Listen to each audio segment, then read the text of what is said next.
Hi everyone, it's Rachel back with the Shades of Orange. Today I'm here to do a little bit of a different recent horror and thriller review video because with everything going on, my reading has changed or definitely been affected. And so I'm finding myself doing two things. One is I am DNFing books like crazy. So I'm starting books, and if they're not working for me, if I'm not enjoying the experience of reading, I am putting them down with abandon. However, I promised you this year that I'm going to allow myself to DNF review copies, but I'm going to share them with you so that you can still get my input or my impressions of them.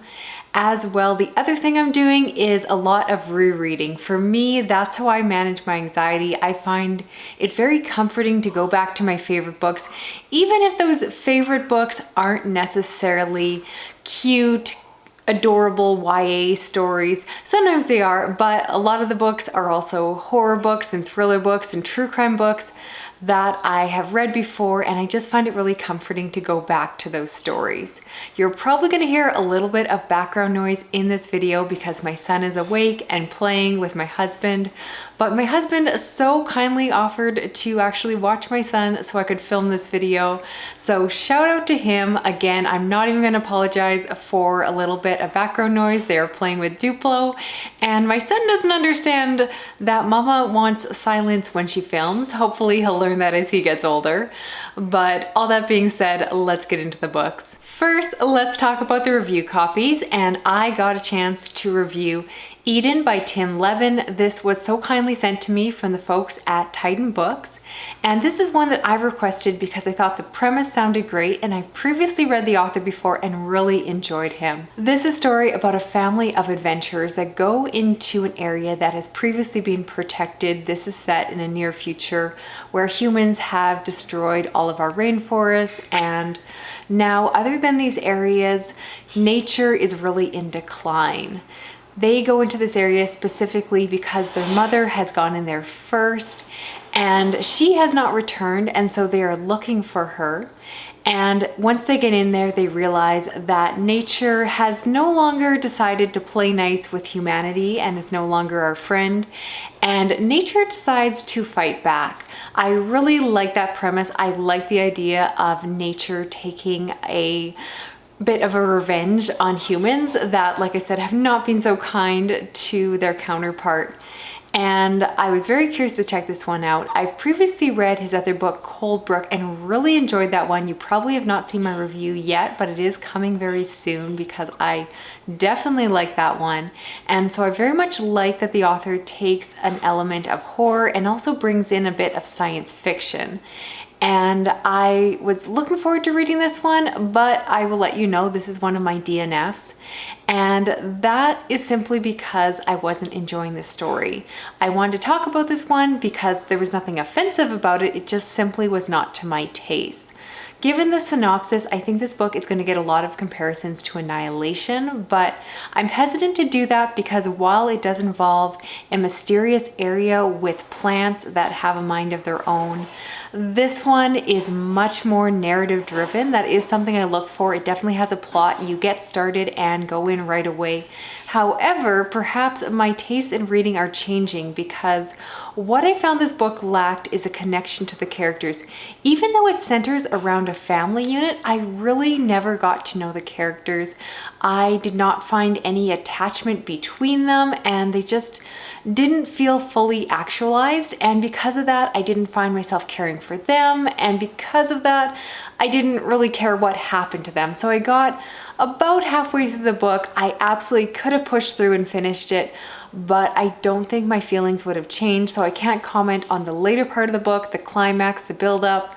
But as a story, I think it's very fast-paced, very action-driven, but just did not grab my attention, which is so disappointing because this is definitely one of the books that I thought was going to be a new favorite of mine and was very, very excited and thankful to receive a review copy of. The other review copy I want to talk about is Subcutanean by Erin Reed, and this is one that I received from the author, and I thought the premise behind this book was really unique. because what I found out is that the author has a background in creating interactive games, and so we wanted to take that concept and put it into a book. And so every copy of this book is slightly different than the other ones. I understand that there are sentences or even paragraphs that are removed or moved in different copies, and that definitely caught my attention. I think that something like that could be gimmicky in the wrong book, but because this is a horror book, I felt like this really fit the synopsis and it matched what the book was trying to do, because this is the story of two young college students, two men that decide to go into a mysterious basement, and once they get in there it seems to be larger than it should be, and it just goes on, and so the story is about them exploring this basement. And I enjoyed parts of the story, and a lot of what I did not enjoy, because again, this is a book that I ended up DNFing, is the fact that I'm not a big fan of a haunted house story. And while this is not a haunted house story per se, it's very much based off of those similar elements where you have a building where something is not quite right about it. And I should have taken that into account before accepting this for review, the fact that I just don't tend to love that premise. But I was so intrigued by everything else around this book that I wanted to. One of my favorite elements of the book, and something I did enjoy, is the fact that the main character is gay and actually has a crush or an attraction to his best friend. And I did get to find out from reading the author bio at the end that the author himself is gay and it does have a partner. So this is an own voices story, and I'm always looking for gay representation in horror. I love reading queer horror, and I really did like the parts of the story that involved that. But the actual horror elements itself, the main plot, just lost my attention partway through. And I realized that while I was very much excited to pick up this book because of that interactive element where every copy of the book is different, it's very hard for me to review that aspect because, of course, I only read one copy, or at least read part of one copy. And so in order to do that, I feel like I would have had to read this book multiple times with multiple different copies. And I think that it's a concept that works better as a marketing tool than actual something you will experience once you've read the book, because I don't know how to compare this to the other copies and I really can't give you any feedback on that. So despite it not completely coming together for me, I would still recommend this to people that really enjoy that classic haunted house, something is not right story, especially for those that perhaps are drawn to stories like House of Leaves. This one is a good one to check out, and again, I will always give props for gay and queer representation horror because it's one of my favorite elements of diversity to read about in the genre. Now I want to switch gears and just briefly talk about a few books that I have reread recently, and these are all books that I have reviewed in length on my channel before, but I wanted to talk about them again because sometimes when you read a book, you do get a different perspective the second time around.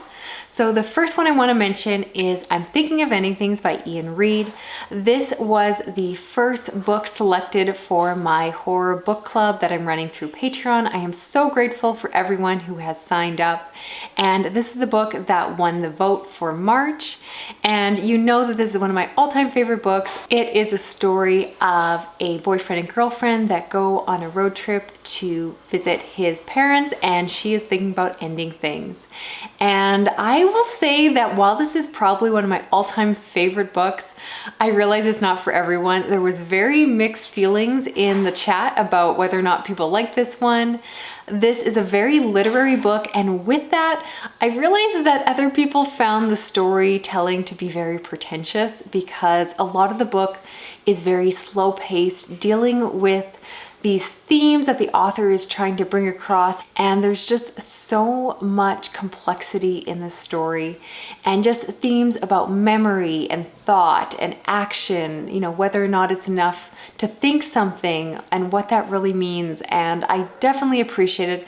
I picked up things that I didn't get the first time around, things I had forgotten about, and I just loved it. It definitely is a different read the second time because this book has quite a big ending.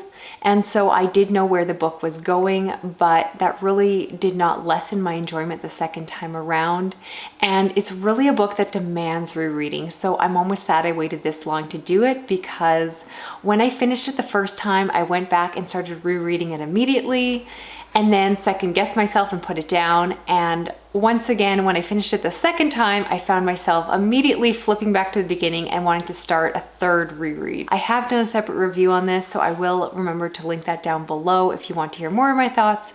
But if you are looking for a very different kind of horror / thriller book that is honestly more literary than a piece of genre fiction that I normally review on my channel, this is so good. I love it. It's not for everyone, but Ian Reid just speaks to me on a different level for sure. And I also did a reread of Adnan's Story, which is a follow-up to the very popular Serial podcast, which is a true crime story about a young man who was accused and convicted of murdering his girlfriend in high school. And this story is written from the perspective of his lawyer cousin, who is basically advocating for his innocence. Again, this is a true crime story, so this is something that is going on. And I was obsessed with the podcast when it came out. I'm probably of the more unpopular opinion that I do still think that Adnan most likely had something to do with her death and isn't as innocent as most people believe. I don't think his trial was correct, and I don't think there was enough evidence to actually put him in jail. But I do question whether or not he was truly innocent, as most people believe.